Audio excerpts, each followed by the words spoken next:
Kwasekufika kuJesu abaFarisi lababhali bevela eJerusalema bathi, "Kungani ukuba abafundi bakho baphule isiko labadala na? Ngoba kabagezi izandla nxa besidla." Abaphendula wathi, "Lani-ke, kungani lisaphula umlayo kaNkulunkulu ngenxa yesiko lenu na? Ngoba uNkulunkulu walaya wathi, hlonipha uyihlo lonyoko, lokuthi okhuluma kubi ngoyise ingabe ngonina, kafe lokufa.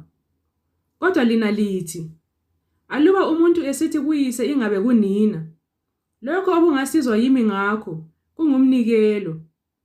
Akusasolekanga ukuba ahloniphe uyise ingabe unina. Ngalokho lenza ilizwi likaNkulunkulu libe yize ngenxa yesiko lenu.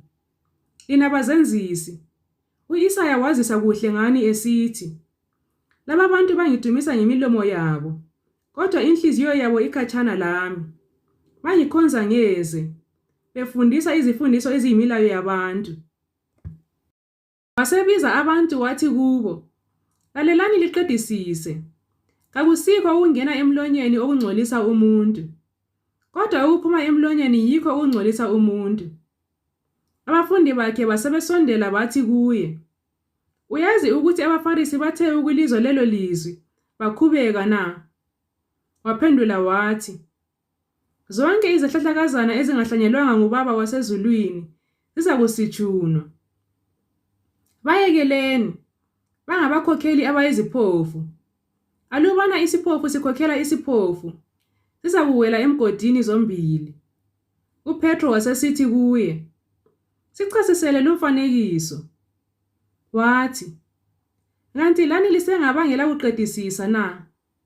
Kaliboni ukuba konke okungena emlonyeni kuya esiswini kusuke kuphumele ngaphandle na? Kodwa okuphuma emlonyeni kuvela enhliziyweni.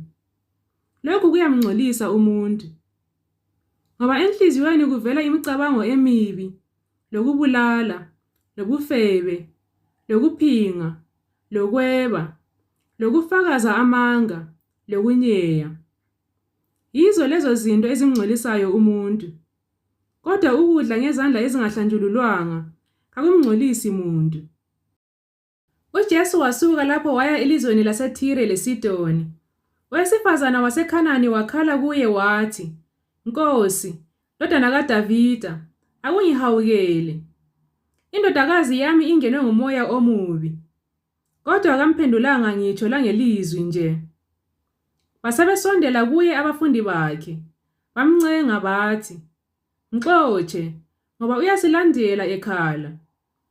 Waphendula wathi, "Kangithunywanga kwabanye, kuphela kuzo izimvu ezilahlekileyo zendlu yako-Israyeli." Kodwa owesifazana wasondela, waguqa phambi kwakhe wathi, "Nkosi, ngisize." UJesu waphendula wathi, "Kakukuhle ukuthatha ukudla kwabantwana kuphoselwe ezinjeni." Yena wathi, "Yebo Nkosi, kodwa lezinja ziyadla imvuthuluka ewa etafuleni yabaninizo." UJesu wasemphendula esithi, "Oh mama, kukhulu ukukholwa kwakho. Akube kuwe njengokufisa kwakho." Indodakazi yakhe yasila kusukela kuleso sikhathi. UJesu wasuka lapho wadlula ngasolwandle lwaseGalili, wenyukela entabeni, wahlala phansi khona. Kwaza kuye amaxuku amakhulu eleziqhuli, lezingini, leziphofu, lezimungulu, labanye abanengi. Ababeka ngasenyaweni zakhe, wabasilisa. Baze bamangala abantu bebona izimungulu zikhuluma, lezingini zisilisiwe, leziqhuli zihamba, leziphofu zibona. Bamdumisa uNkulunkulu ka-Israyeli. UJesu wasebabiza abafundi bakhe wathi, "Ngiyalihawukela ixuku, ngoba selilami insuku ezintathu lingelalutho lokudla.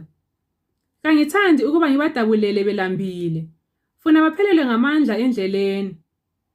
Abafundi bakhe bathi kuye, "Sizakuzuza ngaphi lapha enkangala izinkwa ezinganela ukuba zisuthise ixuku elingaka na?" UJesu wathi kubo, "Ilezinkwa ezingaki na?" Bathi, "Eziyisikhombisa, lenhlanzana eziyingcosana." Walaya ixuku ukuba lihlale phansi. Wathatha izinkwa eziyisikhombisa lenhlanzi.